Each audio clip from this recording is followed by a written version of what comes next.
Assalamualaikum warahmatullahi wabarakatuh Kang Bro. Baru saja kita melihat perjuangan Veda Ega Pratama untuk meraih hasil maksimal pada saat sesi kualifikasi, Cak. Dan teman-teman, kita harus berikan acungan jempol buat Veda yang mampu improve dibandingkan dengan sebelumnya. Step by step, Veda mengumpulkan data, mencoba untuk mencari settingan yang pas, dan akhirnya teman-teman, hari ini Veda akan start di posisi ke-8 dari sebelumnya begitu struggle, begitu suffering pada free practice pertama, kedua, tanda bahwa pembalap merah putih ini masih punya potensi untuk mencoba maju. Nah, teman-teman, kita akan mencoba menganalisa bersama semuanya seperti apa kualifikasi hari ini dan what happened ayak non dengan Veda dari hari pertama, kedua, bahkan di hari ini pada free practice ketiga Veda pun terpuruk di posisi ke-22. Jadi teman-teman, kalau kita melihat rentetan ini, maka bisa kita simpulkan memang Veda masih belum memiliki feeling. Sekali lagi, Veda masih belum memiliki feeling. Karena bagaimanapun, Cak, ini adalah sirkuit baru, new circuit, yang mana tentunya Veda akan belajar dulu di mana titik breakingnya, mengukur seperti apa racing lane-nya, dan apalagi, Cak, ini adalah sirkuit yang fast corner, tapi juga ada beberapa tikungan yang membutuhkan hard braking, walaupun tidak separah Hungaria, akan tetapi tetap, Cak, ini adalah sirkuit yang secara garis besar menuntut stability dari motornya dan juga kekuatan brakingnya. Dan teman-teman, dari semua pemandangan yang kita lihat, harus kita akui pasukan KTM memang mendominasi. Kembali lagi mendominasi. Memang pertanyaan sampai ada kemarin tuh, Cak. Kok Cak WB, kok kayaknya ini di sirkuit semuanya kok KTM gimana sih? Kapan nih Hondanya? Ya memang Kang Mas, begini Cak, kita juga cukup surprise ya kalau kita lihat bagaimana kecepatan KTM dibandingkan dengan sebelumnya. KTM RC250 memang improve-nya banyak banget, Cak. Bahkan sampai perhatikan bagaimana Hakim Danis dan juga hari ini pun baru saja Almansa menorehkan all time best record.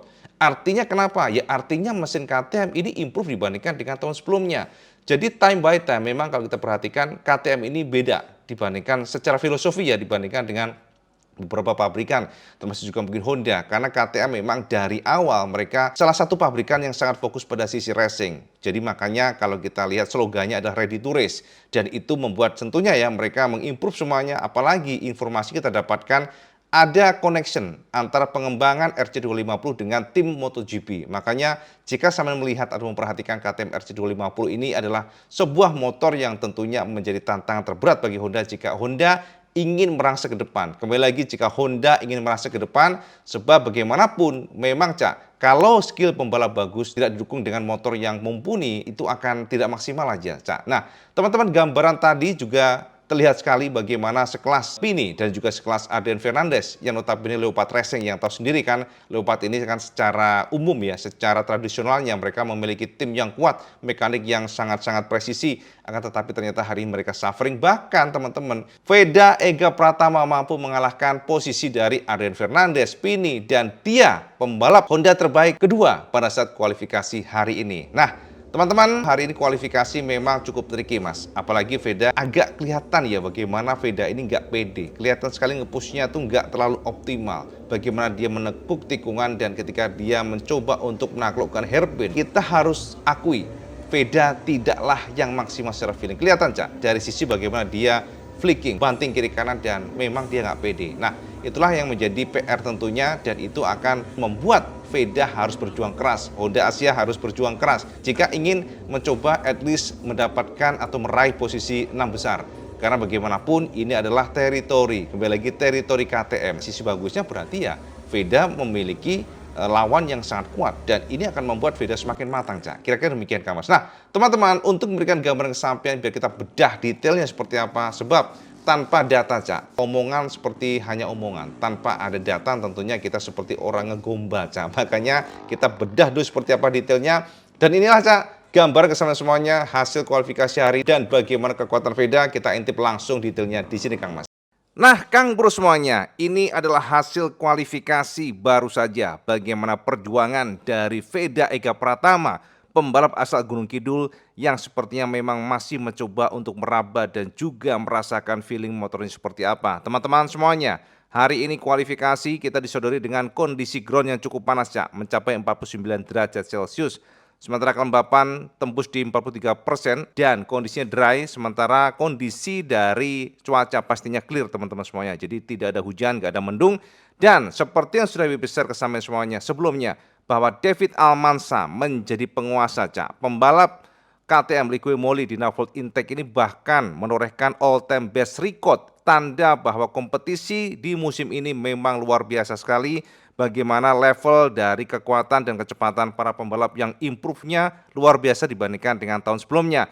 Dan kedua tentunya kita lihat Hakim Danis yang mencoba dan menunjukkan bagaimana dia semakin lama semakin cocok dan klop dengan motornya yang memang super fast dan didukung pula oleh timnya yang memang kita lihat ya improve terus dan improve terus. Nah teman-teman, yang menarik adalah ternyata kita lihat Kiles menjadi pembalap terkencang di awal, akan tetapi pada saat dia masuk lagi ke sirkuit dan tersisa 3 menitan, akan tetapi ternyata Kiles harus retired, dia harus masuk ke pit gara-gara diduga informasi kita dapatkan terjadi problem dengan sprocket gearnya. Kita juga nggak paham ya, maksudnya tidak jelas karena tim juga tidak menjabarkan, CF Moto Gaviota Aspartim tidak menjabarkan jelas, tapi mereka hanya mengatakan problem dengan sprocket gearnya.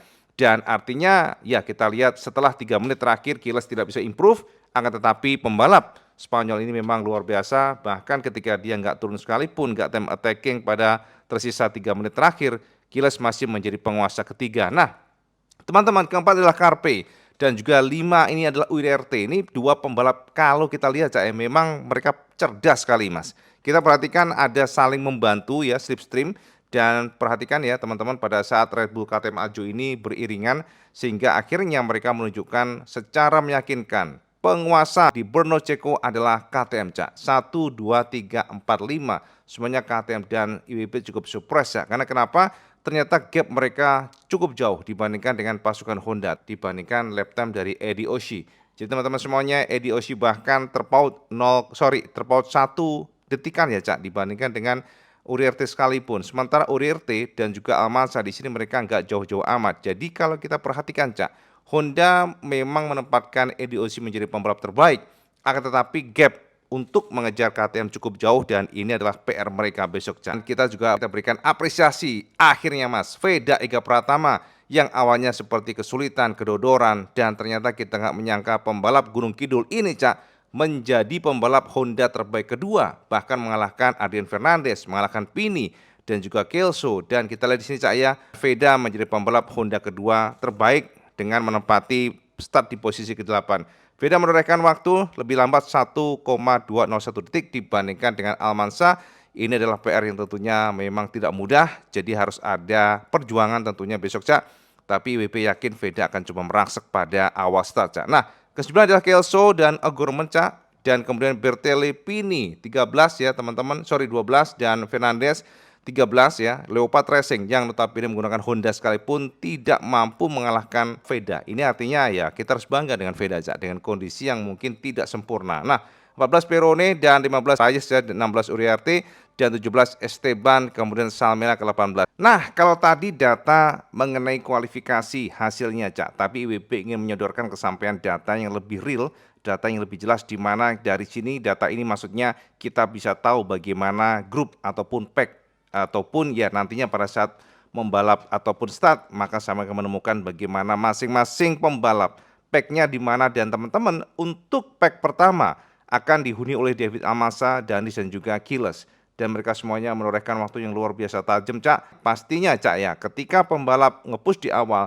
siapa yang bisa untuk mendobrak ke depan itulah yang memiliki potensi untuk menguasai. Nah teman-teman, keempat dan 5-6 ini dihuni oleh Carpe, Uriarte dan teman-teman untuk pack 2 ini ada perwakilan Honda yakni Eddie Oshie yang akan start di posisi ke-6 dan nempel di belakang Uriarte walaupun secara lap time kalau kita lihat Cak ya, lihat nih ya. Kalau rata-rata para pasukan KTM menorehkan waktu 2 menit 04, maka hanya Eddie Oshie atau hanya Honda yang menorehkan terbaik mereka di 2:05.140 detik. Jadi memang cukup jauh Cak gap antara pasukan Honda dibandingkan dengan KTM yang 1:23.45 ini. Tapi teman-teman kalau kita lihat dari belakang ya, memang tentunya ya KTM ini nggak hanya mereka ada juga yang lambat ya, mereka memang kencang akan tetapi juga ada yang lambat. Nah, teman-teman semuanya, kemudian ke-7 ya, maksudnya pack ketiga, disinilah Veda akan menempati Mas. Jadi Veda akan di belakang Ogden yang juga menggunakan mesin KTM dan di sini Veda akan jejer dengan Kelso Cak. Dalam pack ini atau ketiga atau baris ketiga maksudnya, maka Veda akan berbarengan dengan Ogden kemudian juga Kelso. Sementara ke-10, 11, 12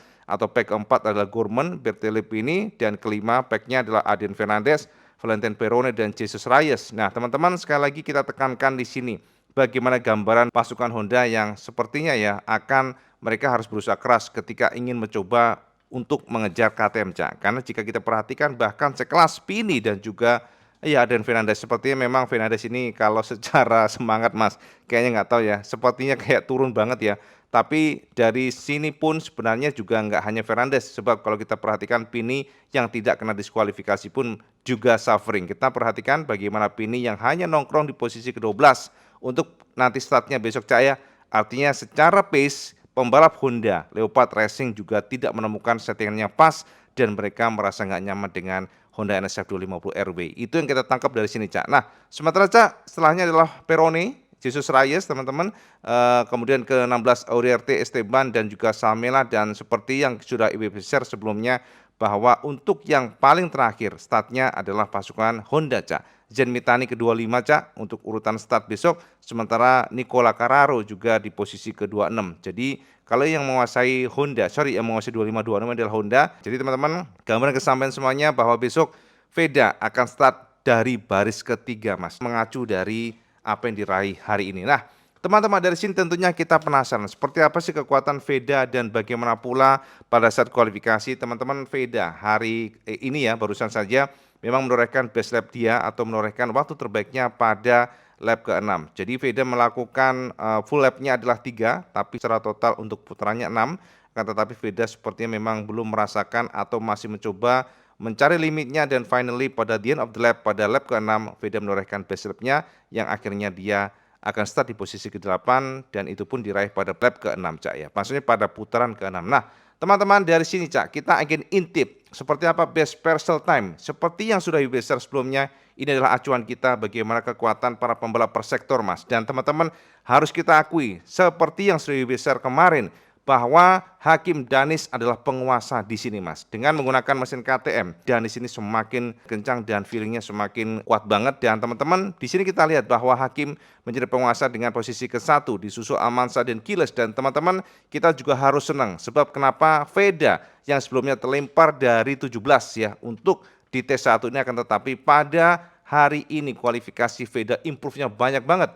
Veda bisa langsung melesat di posisi ke-8, tanda pembalap Honda ini, pembalap Gunung Kidul ini adaptif sekali, berusaha mencari data dan banyak referensi sehingga akhirnya Veda bisa nge-push lagi pada T1. Kita tidak menemukan Mitani di sini. Artinya memang pembalap asal Jepang ini benar-benar suffering kesulitan di Brno Ceko ini. Nah, teman-teman, sementara itu next adalah pada T2, Cak. Pada T2 ternyata pembalap KTM kembali menguasai. Sekali lagi KTM lagi, Almanza, Kiles, Danis, Carpe, Uriarte, Ogden.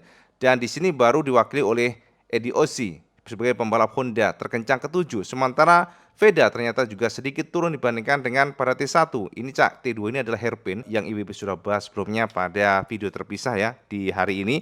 Dan teman-teman, Veda menjadi pembalap yang menorehkan waktu terkencang ke-13 pada T2. Ini adalah PR tentunya bagi Honda Asia untuk mengimprove motornya supaya Veda lebih nge-push lagi pada T2. Nah, pada T3, Cak, ternyata Veda juga improve lagi, Mas. Veda menjadi pembalap terkencang ke-8, Mas. Jadi artinya pada T1, T3 Veda lebih bagus dibandingkan dengan sektor lainnya. Ini yang perlu dioptimalkan ya menurut WB, sebab kalau sudah menemukan settingan yang tepat dan juga secara feeling sudah oke, maka seharusnya Veda akan bisa nge-push dan nge-push lagi pada saat race besok. Nah, teman-teman, di sini kembali Hakim Danis juga menjadi penguasa. Sementara Almanza, Carpe membuntuti di belakangnya, Uriarte juga Kiles. Kembali lagi harus kita katakan bahwa penguasanya adalah para pembalap dari KTM, Mas ya. Sementara T4 maksudnya sektor terakhir Danis juga menguasai, Almanza juga, Uriarte, dan di sini nongol pembalap Honda Eddie Ossi yang harus kita berikan asukan jempol.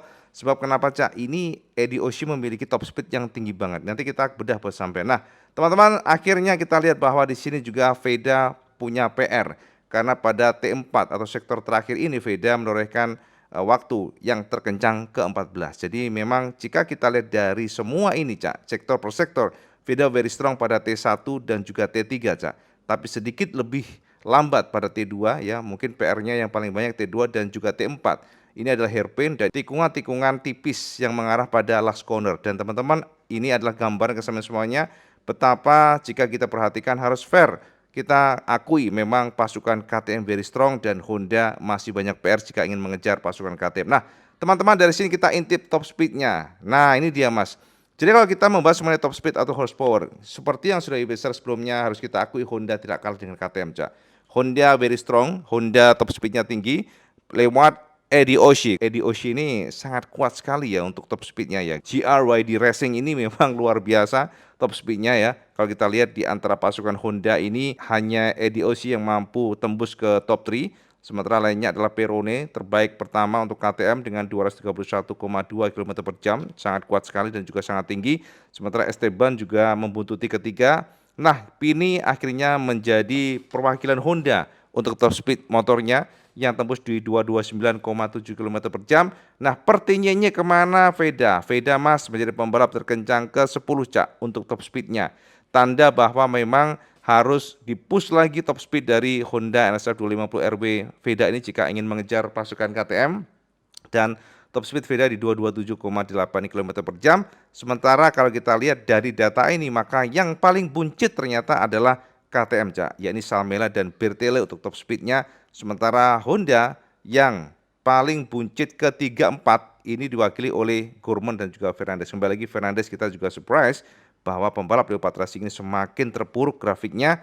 Kita nggak tahu apakah semangatnya kendor, yang pasti secara mental pasti terganggu Mas dengan adanya ya Samanto sendiri kan kemarin mendapatkan diskualifikasi yang membuat segala perjuangan dan hasil keringatnya benar-benar hilang, Cak. Jadi itu pasti akan sangat berat bagi Fernandes ya. Teman-teman semuanya, itu gambaran pesampaian bagaimana hasil hari ini dan fix memang Veda improve banyak banget, Veda luar biasa. Akan tetapi memang masih banyak PR jika Veda ingin merangsek ke depan, Cak. Kira-kira demikian Kang Mas. Nah ya, jadi sudah terang padang jinglang Kang Mas ya. Semuanya Ibu sudah terangkan secara detail dari A sampai Z. Walaupun tentunya tidak sempurna karena kita juga ada limitasi mengingat setelah ini kita MotoGP dan IWB tetap berharap Cak, besok Veda harus mampu mengontrol semuanya. Ingat Mas ya, Veda adalah pembalap yang startnya selalu bagus. Itu dari pengalaman kita. Jadi teman-teman, harapan IWB seperti biasa Veda pada saat start akan langsung melesat ke depan. Dan setelah itu Veda hanya tinggal bagaimana mencoba untuk memanage bannya itu penting. Mengatur bannya supaya betul-betul termaintain dan nantinya akan attacking pada the end of the lap. Itu penting sekali Cak ya. Jadi kita berharap besok tidak ada yang namanya crash, senggolan. Jadi Veda seharusnya dari kacamata IWB bisa merangsek ke depan pada saat start ya, mungkin bisa ke-4 atau ke-5 atau mungkin ke-3 malahan. Semoga saja demikian walaupun nggak mudah sebab bagaimanapun teman-teman harus tahu bahwa KTM memang sangat kuat untuk akselerasinya. Jadi kita lihat bahwa secara umum nantinya Veda seperti yang menggunakan ban tipe seperti yang kita duga, soft-soft ya, depan belakang. Dan di sini tentunya ya akan memberikan potensi bagi Veda untuk merangsek ke depan di awal. Akan tetapi memang ban tipe lunak-lunak ini bukanlah yang sempurna Cak. Karena ada kelemahan di mana ketika ban ini dipush terus maka akan terjadi degradasi yang lebih cepat. Dan itu akan membuat tentunya Veda kedodoran di akhir. Nah inilah tantangan bagi tim Merah Putih untuk mencoba memaintain bannya, nge-push di awal, kemudian memaintain supaya nggak disalip oleh pembalap lainnya. Dan kemudian attacking di the end of the lap. Jadi harapannya demikian, walaupun itu nggak mudah Cak, teorinya gampang. Karena bagaimanapun pembalap yang mampu menahan gempuran di belakangnya ini adalah pembalap yang harus super presisi, tidak boleh ada kesalahan dan juga didukung oleh motornya. Jadi teman-teman, secara garis besar Kang Mas ya, kita memang harus realistis bahwa ini adalah pekerjaan berat, ini adalah teritori yang memang dikuasai oleh KTM ya, dari 1 hingga 5 pun KTM. Sementara Honda saat ini bisa kita perhatikan mencoba untuk mengejar KTM, tapi teman-teman harus kita inilah ya, kita harus legowo. Artinya Veda ini kan masih proses belajar. Dia adalah rookie yang baru pertama dicicipin oleh Veda. Yang mana tentunya Cak nggak mudah Mas. Setiap jengkal brakingnya, racing lainnya kan tidak seperti pembalap yang sudah berkali-kali ke situ. Jadi kita harus maklum jika saja mungkin Veda besok agak kedodoran dan mungkin tidak bisa meraih hasil maksimal, kita harus ya oke lah ya, kita nggak boleh yang menghujat, kita nggak boleh yang seperti kayak menyepelekan. Apalagi sampai-sampai kadang-kadang mengatakan, wah ini Veda semakin turun nih, semakin kurang ini, kok nggak sama dengan Uriarte, nggak sama dengan Danis, ya itu komen-komen yang menurut IWB oke-oke aja, akan tetapi teman-teman harus tahu bahwa setiap pembalap itu memiliki yang namanya masalah sendiri. Apalagi yang saya sebutkan semuanya tadi, yang Danis, yang Uriarte menggunakan motor yang memang the best in the grid. Kita harus akui itu, Cak. Jadi saat ini KTM adalah penguasa di Moto3. Sehingga ketika VEDA hasil nggak maksimal ya Hasaman jangan membanding-bandingkan, Mas. Ojo dibanding-banding nih lah bahasanya, Cak. Jadi kita harus tetap fair ya, komparasinya dengan Mitani aja lah yang jelas sekali dengan the same bike, the same weapon, the same team, dan ternyata memang VEDA melesat di sana. Artinya skill dari Merah Putih ini pembalap anak asuh dari Astra Honda Racing Team ini memang luar biasa. Tinggal bagaimana kita bisa menerima hasilnya nantinya, akan tetapi tetap Mas ya, kita berharap nanti VEDA bisa menggebrak di awal dan kemudian mencoba untuk merasuk dengan target udahlah nggak usah muluk-muluk, bisa masuk 6 besar itu luar biasa. Ya teman-teman, itu Cak update Iwan Banaran semuanya tentang kualifikasi hari ini. Semoga besok VEDA bisa nge-push, VEDA bisa melesat, bisa menggebrak, bisa mengalahkan pasukan Eropa, bisa mengejar pasukan KTM yang gila nih tenan Cak kencengnya. Tapi kita harus memaklumi jika memang seandainya besok tidak maksimal. Jadi teman-teman, kita tetap support VEDA, kita tetap doakan VEDA semoga besok merasa ke depan dan semoga hasil maksimal bisa diraih oleh pembalap Merah Putih ya. Sekarang Saman komen di bawah, Cak. Kira-kira Saman yakin nggak VEDA bisa meraih hasil maksimal dan finish posisi ke-6 mungkin ke-5? Saman komen di bawah. Dan seperti biasa, kalau Saman suka video ini, Saman like, share, dan subscribe. Jolili Kang Mas sama sholat 5 waktu karena itu paling penting. Assalamualaikum warahmatullahi wabarakatuh. Salam Mas Gandes.